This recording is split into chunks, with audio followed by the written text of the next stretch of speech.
Hello दोस्तों, स्वागत है आप सबका आपके अपने यूट्यूब चैनल एजुका पे। दोस्तों, लास्ट क्लास में हमने डिस्कस किया था कुछ पर्सनैलिटीज़ के बारे में और फिर देखा था उनसे कुछ जुड़े हुए और वोकेबलरी के वर्ड्स।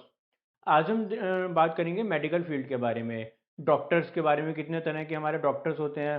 अब आप सोचेंगे डॉक्टर्स का हमारे यहाँ क्या काम, भाई हम क्या करेंगे डॉक्टर्स के बारे में जान के। बट दोस्तों, जो हर एक डॉक्टर का जो मीनिंग होता है ना, वो किसी ना किसी लैटिन रूट वर्ड से निकला है। और ये रूट वर्ड्स का बहुत इंपॉर्टेंट खेल है दोस्तों इंग्लिश में। क्योंकि एक बार आपने रूट वर्ड समझ लिया ना, तो जैसे ही आप किसी भी वर्ड में वो रूट वर्ड देखेंगे, आप समझ जाएंगे कि उसका आधा मीनिंग तो आप वहीं की वहीं क्लियर हो जाएगा। इसीलिए हमें रूट वर्ड्स का ही एक खजाना है हमारी मेडिकल स्ट्रीम। उस खजाने को ही हमें समझना है आज इसकी वीडियो में। तो चलिए स्टार्ट करते हैं आज की डॉक्टर से रिलेटेड क्लास।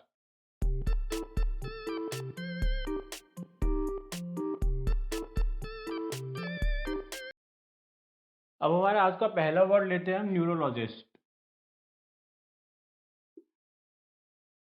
तो ये न्यूरोलॉजिस्ट, मुझे उम्मीद है कि आप में से लगभग सभी लोगों ने सुना तो होगा ही पहले वर्ड। न्यूरोलॉजिस्ट मुझे लगता है कि आपको मालूम भी होगा क्या काम करता है। ब्रेन रिलेटेड इश्यूज के लिए, हमारी स्पाइनल कॉर्ड रिलेटेड इश्यूज जब आते हैं, या फिर हमारा नर्वस सिस्टम में जब कोई दिक्कत आती है, तो हम जाते हैं न्यूरोलॉजिस्ट के पास। क्या बोला हमने? Brain, spinal cord and nervous system. तो यानी कि न्यूरोलॉजिस्ट का क्या काम हो गया भाई? जो भी हमारे दिमाग से या फिर नसों नर्व से जुड़ी हुई जो भी प्रॉब्लम्स आती हैं, वो न्यूरोलॉजिस्ट देखता है।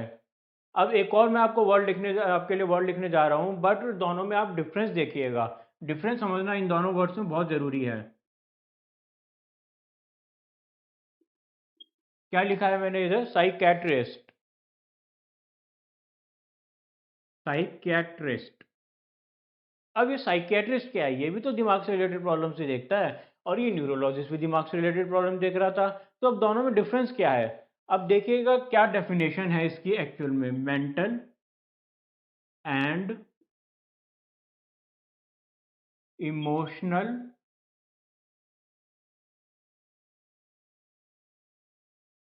डिस्टरबेंसेस।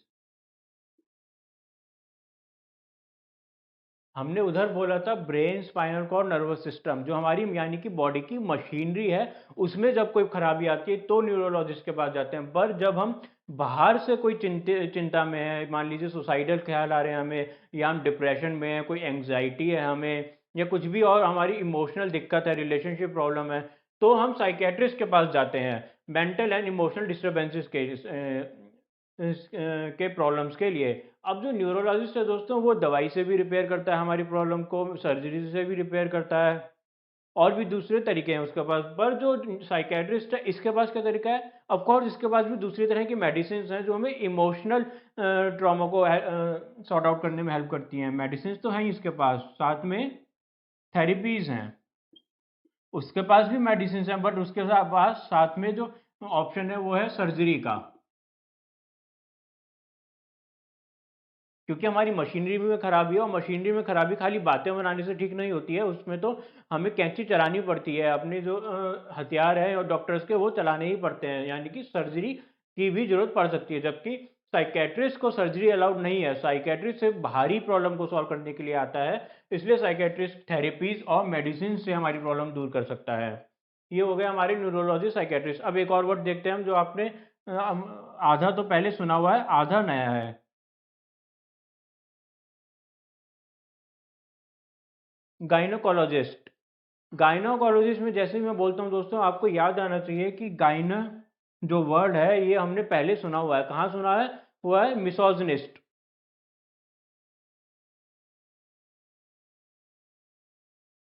जो मिसोजनिस्ट था दोस्तों, उसका मतलब था उधर जो औरतों से नफरत करे, फीमेल से नफरत करता हो जो। क्योंकि वो कैसे बना था वर्ड दोस्तों? GYN से। इधर भी GYN ही वर्ड आ रहा है। ये जो रूट है, इसका मतलब ही फीमेल्स होता है।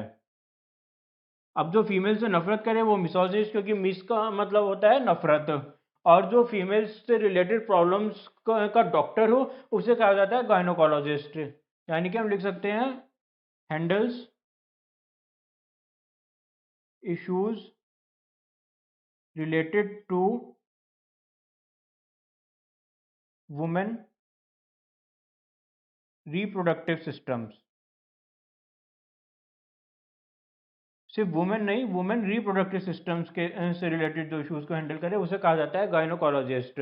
अब इसी से जुड़ा एक और वर्ड भी है, ऑब्स्टेट्रिशियन।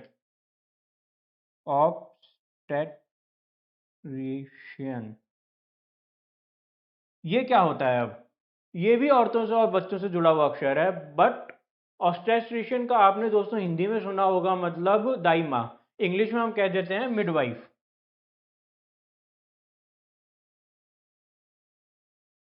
क्या बोला हमने? मिडवाइफ यानी कि दाई माँ। अब याद कीजिए दाई माँ का क्या काम होता है। जब बच्चा होता है उसको उसकी डिलीवरी में हेल्प करने का काम होता है दाई माँ का। Helps in delivery of babies. और क्या काम होता है? जो फीमेल अभी नई नई माँ बनी है उसकी देखभाल करने का काम होता है, लुक्स आफ्टर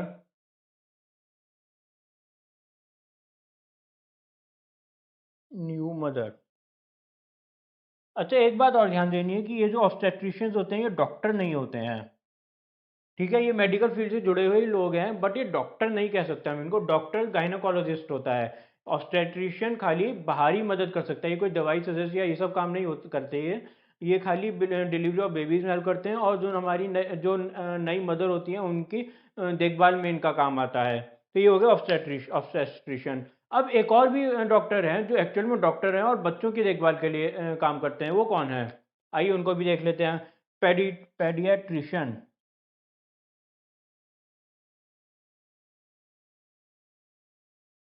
पीडियाट्रिशियन, अच्छा इसमें बोलना कैसे है दोस्तों? ये पेडियट लगेगा आपको पी ए ई की वजह से, पर पेडियट नहीं होता, पीडियाट्रिशियन होता है। इस थोड़ा सा आप प्रोनाउंसिएशन का ध्यान रखिएगा। पीडियाट्रिशियन क्या काम होता है?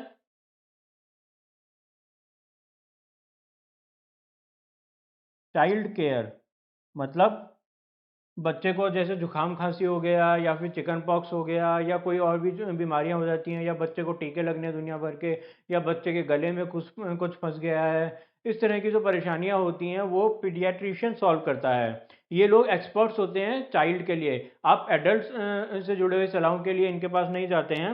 आप जो छोटे बच्चे होते हैं उनसे जुड़ी हुई समस्याओं के लिए आप पीडियाट्रिशियन के पास जाते हैं।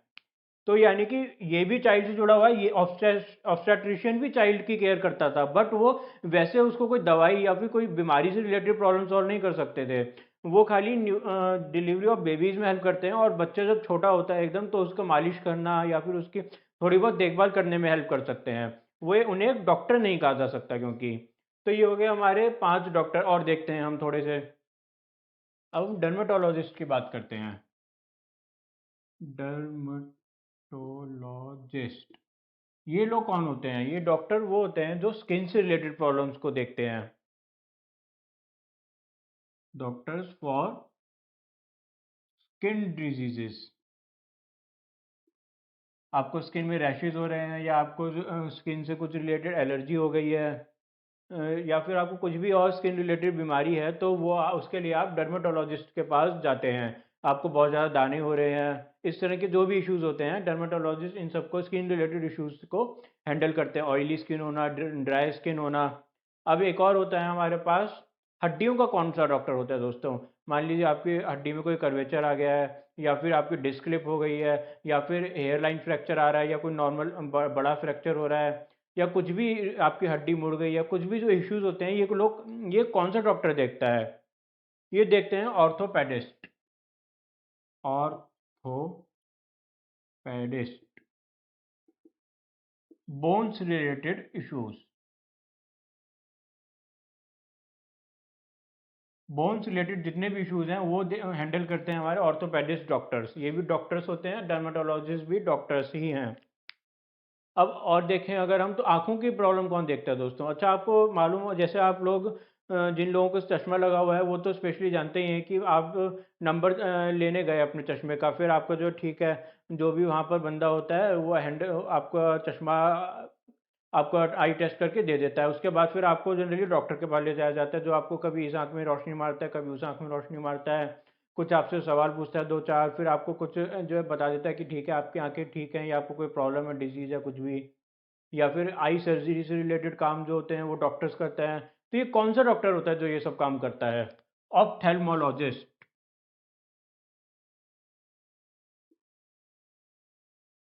आईज रिलेटेड इश्यूज, चाहे वो सर्जरी हो, आपको नंबर देना हो, या फिर आपको कोई आईज रिलेटेड दूसरी प्रॉब्लम है जैसे ग्लाइकोमा है या कैटरेक्ट है।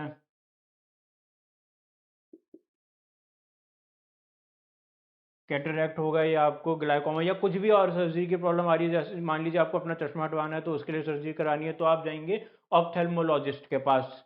ये अब हमें एक और डॉक्टर हम देखते हैं अब, कार्डियोलॉजिस्ट को। ये लोग कौन होते हैं? कार्डियोलॉजिस्ट तो मुझे लगता है आप सबने लोगों ने सुना ही होगा।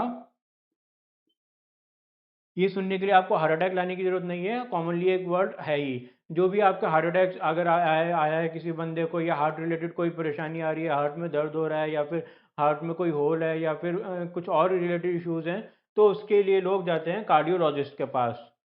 Doctors for heart. ठीक।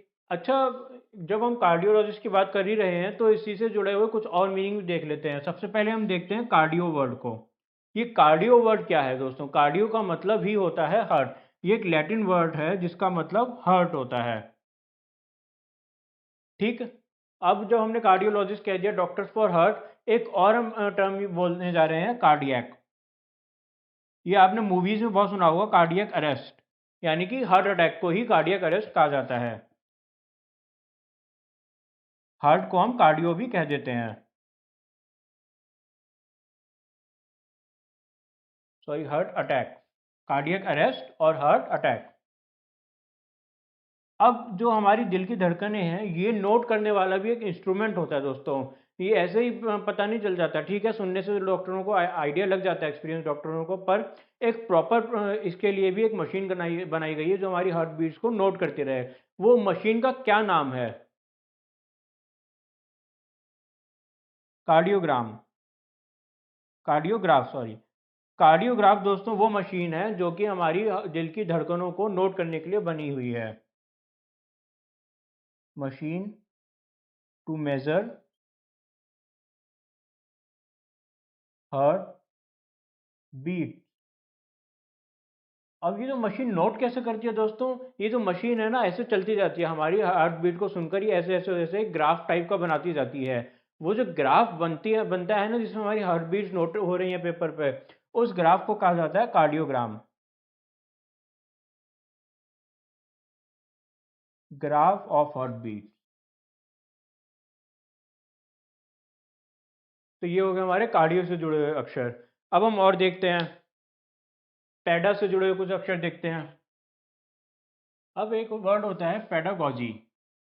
पेडागॉजी, इसका क्या मतलब होता है? इसका मतलब होता है दोस्तों मेथड ऑफ टीचिंग। पढ़ाना इसका मतलब नहीं है, पढ़ाने का तरीका इसका मतलब है। Method of teaching. क्योंकि गॉजी का क्या मतलब होता है दोस्तों? गॉजी का मतलब ही है लीडर। गॉज एक वर्ड होता है लैटिन भाषा में, इसका मतलब लीडर होता है। इसलिए लीडर से बना कि जो पेडागॉजी, जो कि लीडर को भी पढ़ाए। यानी कि टीचर जो होते हैं वो दोस्तों हमारे समाज के लीडर्स ही हैं, जो हमें लीड कर रहे हैं एक अच्छे समाज की ओर। और जो टीचर्स को भी लीड करे वो कहा जाएगा पेडागॉजी। जो सब्जेक्ट हमें टीचर्स को लीड करना सिखाया जाए, उस सब्जेक्ट को कहा जाता है पेडागॉजी। अब ऐसे ही एक वर्ड बनाया गया है पेडागॉज। इसका क्या मतलब होता है पेडागॉज का? पेडागॉज का मतलब एक नैरो माइंडेड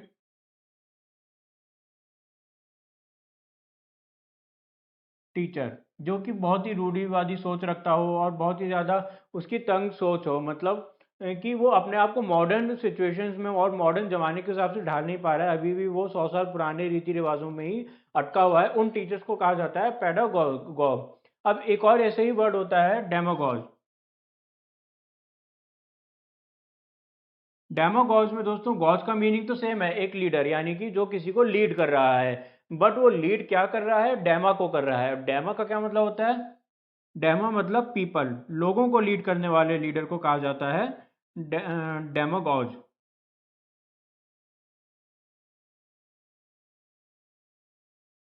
पर इसमें एक डिफरेंस और है दोस्तों, डेमागॉज एक नेगेटिव वर्ड है, यानी कि ठीक है लोगों को लीड कर रहा है बट लोगों को गलत डायरेक्शन में लीड कर रहा होता है वो।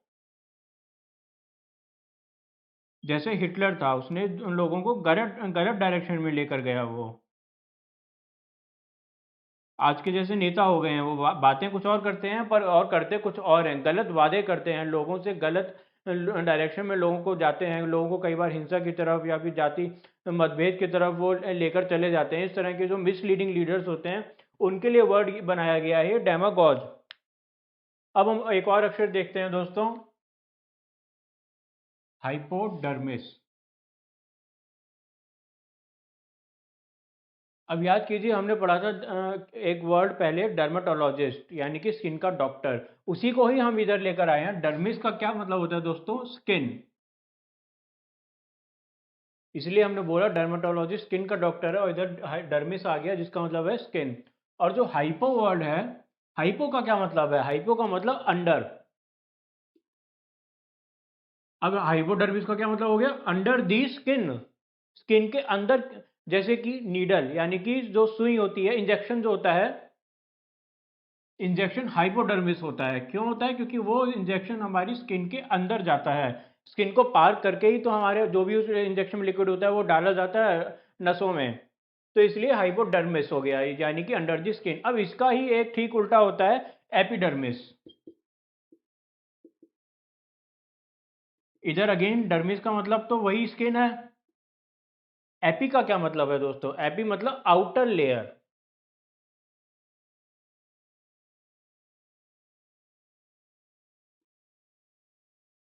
आउटर लेयर ऑफ स्किन को कहा जाता है एपिडर्मिस। अब एक और वर्ड आपने, ये आई एम श्योर आपने सुना होगा ये वर्ड, टैक्सोडर्मिस्ट।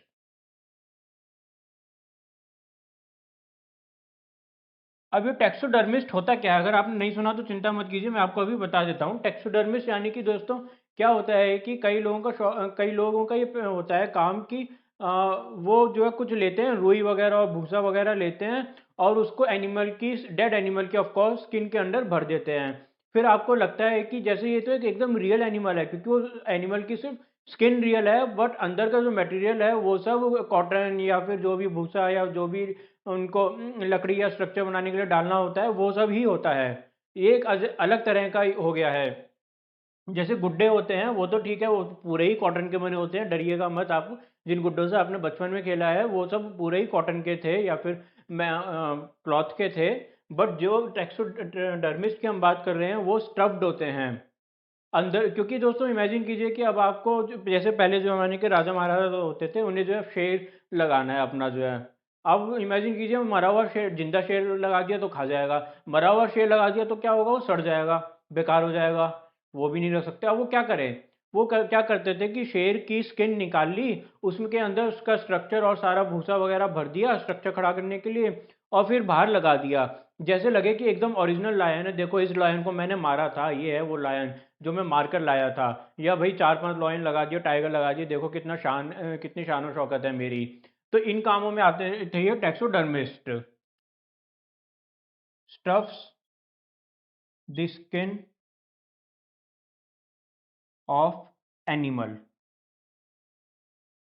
टैक्सोडर्मिस्ट। अब इसी तरह अब एक वर्ड होता है pachyderm, where pachy means thick और डर्म मतलब तो ऑफ कोर्स स्किन। अब पैकीडर्म का क्या मतलब होता है कि unusually thick skin of animals, animals with unusually, मोटी चमड़ी हो सकती है किसी की भी, पर अनयूजली थिक स्किन, बहुत मोटी चमड़ी। जैसे कि हाथी हो गए, हिपोपोटामस हो गए।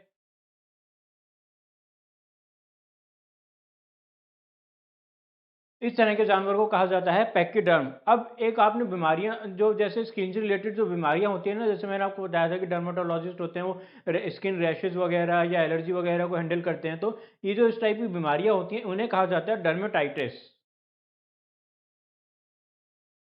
डर्माटाइटिस यानी कि skin rashes and skin problems.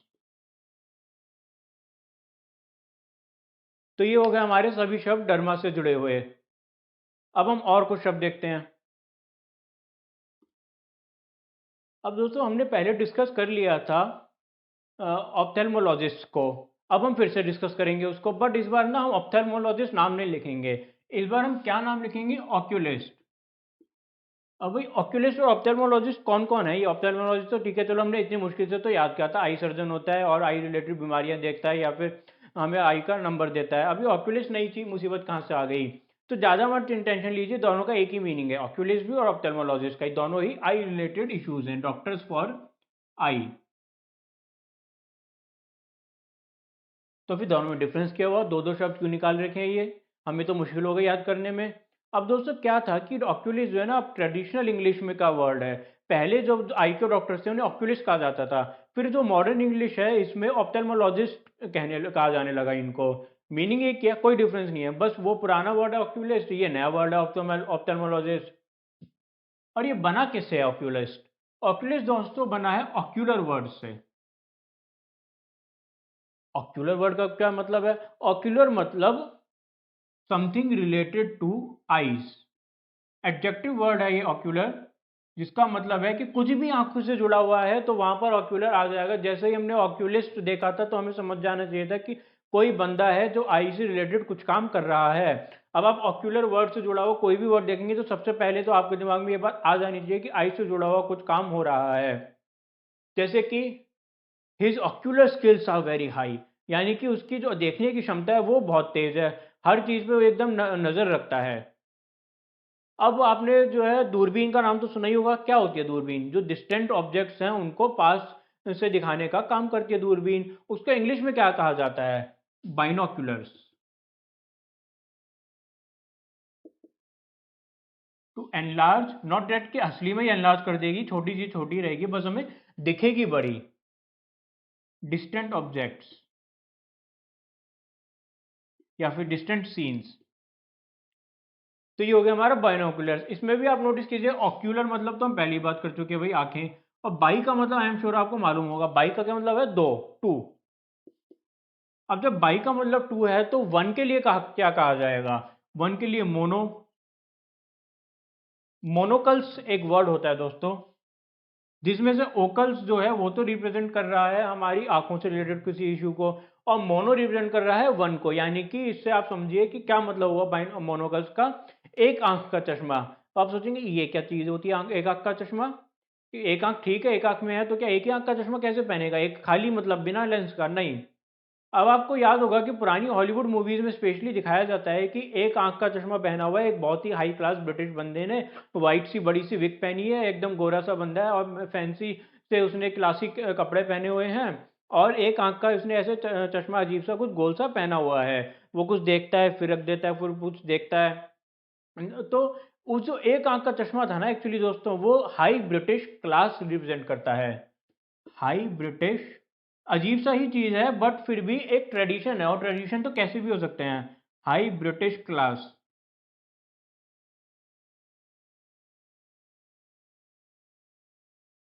One eyed lens,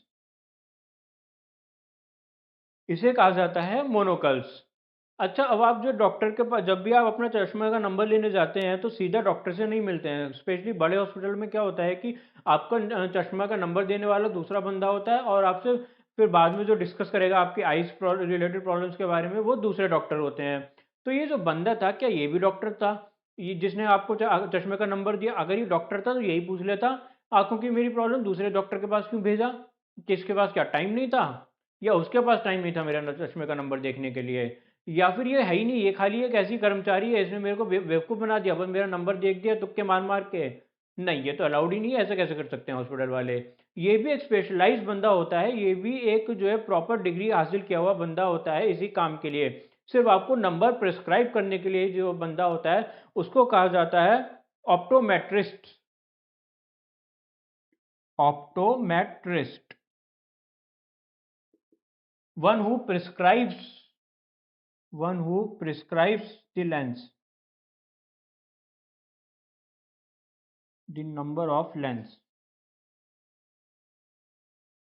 चलिए ठीक है, अब आपने जो है अपना चश्मे का नंबर भी ले लिया, आंखें भी दिखा ली, आंखें ठीक है, नंबर थोड़ा सा बढ़ गया है, तो अब आपको नया चश्मा खरीदने जाना है। तो अब आप जाएंगे चश्मे वाले के पास नया चश्मा खरीदने, यही होता है ना। अब जो चश्मे वाला बंदा है उसका भी तो कुछ नाम दिया होगा, ऐसा थोड़ा ना चश्मे वाला बंदा क्या होता है। आप उसको इज्जत दीजिए, थोड़ा सा उसका नाम रखिए अच्छा सा। तो उसका नाम हमने रखा है ऑप्टिशियन।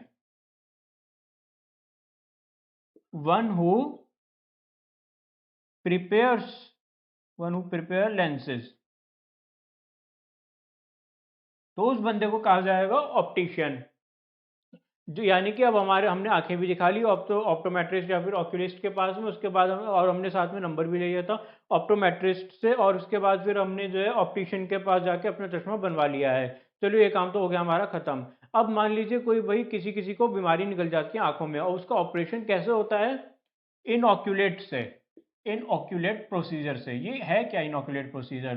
पहले तो आइए इस वर्ड को तोड़ते हैं। इनऑक्यूलेट, इनका मतलब अंदर जाना, ऑक्यूलेट का मतलब ऑक्यूलर से रिलेटेड है, यानी कि आंखों से रिलेटेड है। क्यों? यानी कि आंखों के अंदर जा रहे हैं क्या? तो क्या होता है इनऑक्यूलेट में कि जब आपकी स्किन पेनिट्रेट की जाती है, आपकी स्किन के अंदर से कुछ डाला जाता है, और क्योंकि आपको आई और उससे आई के जरिए पहुंचाया जाता है, उस प्रोसीजर को कहा जाता है इनऑक्यूलेट। पेनिट्रेट स्किन फॉर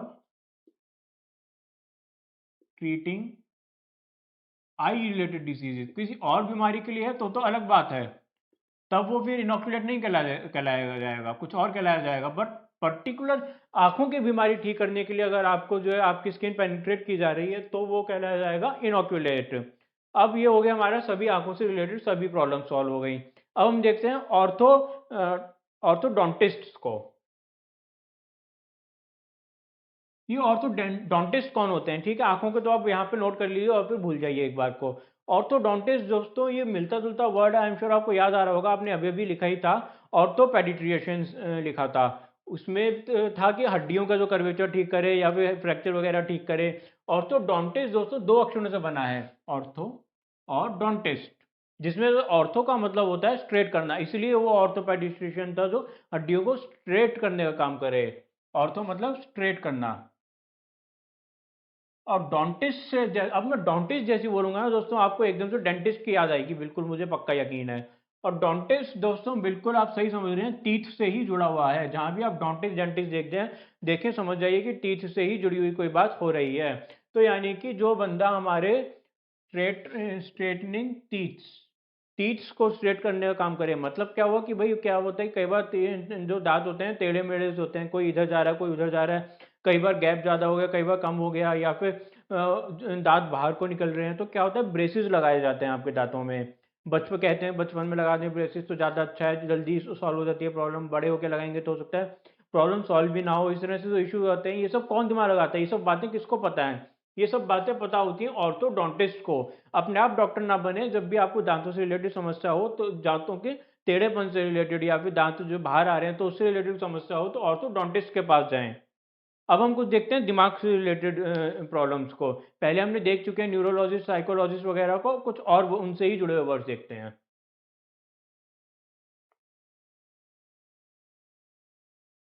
अब आपने पहले पढ़ा था न्यूरोलॉजिस्ट, फिर आपने पढ़ा एक साइकोलॉजिस्ट भी। अब हम एक लिख रहे हैं वर्ड न्यूरोसिस। न्यूरो और साइको जहां भी आप वर्ड देखें आपको क्या समझ जाना है? दिमाग से रिलेटेड बात हो रही है।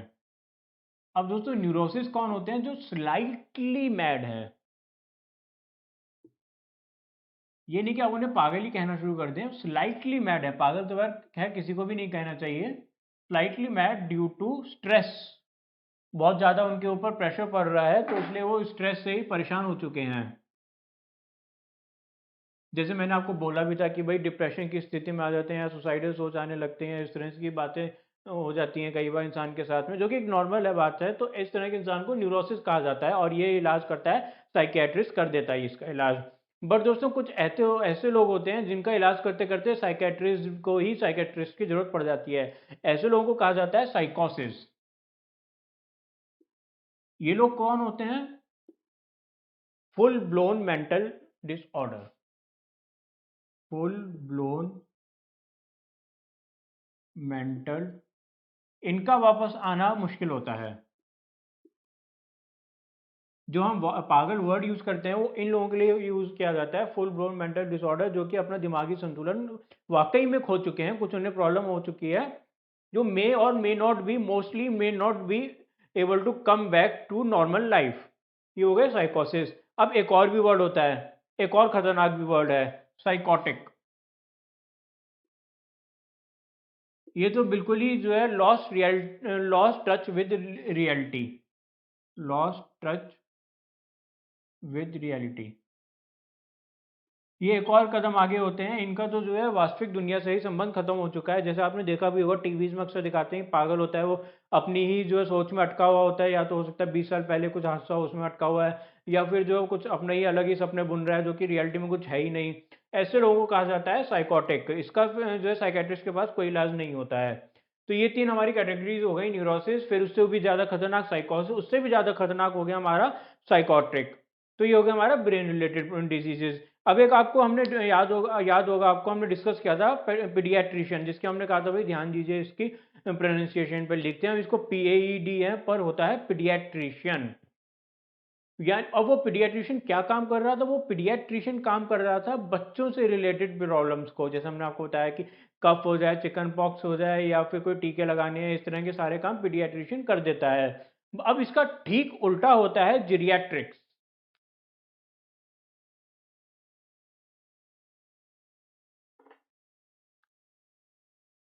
GERIATRICS।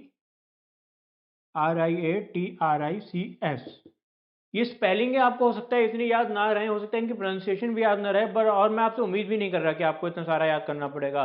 उम्मीद मैं आपसे ये कर रहा हूँ कि आपको इन वर्ड्स के मीनिंग याद रहेंगे, इनका लॉजिक समझ में आ जाएगा, इनके रूट्स वर्ड याद रहेंगे आपको। जैसे कि इधर हम जा रहे हैं आपको समझाने की, जिरिया का मतलब होता है ओल्ड, यानी कि जो ओल्ड पीपल की देखभाल करे। ओल्ड पीपल की जो अलग ही बीमारियां होती हैं, जैसे कि उनकी जो हड्डी कमज़ोर हो जाती है, उनकी कमर मुड़ने लगती है, या फिर उनको बहुत सारी कई बार प्रॉब्लम्स हो जाती हैं, उनकी इम्यूनिटी कमज़ोर होती है, बीमारियां हो जाती हैं।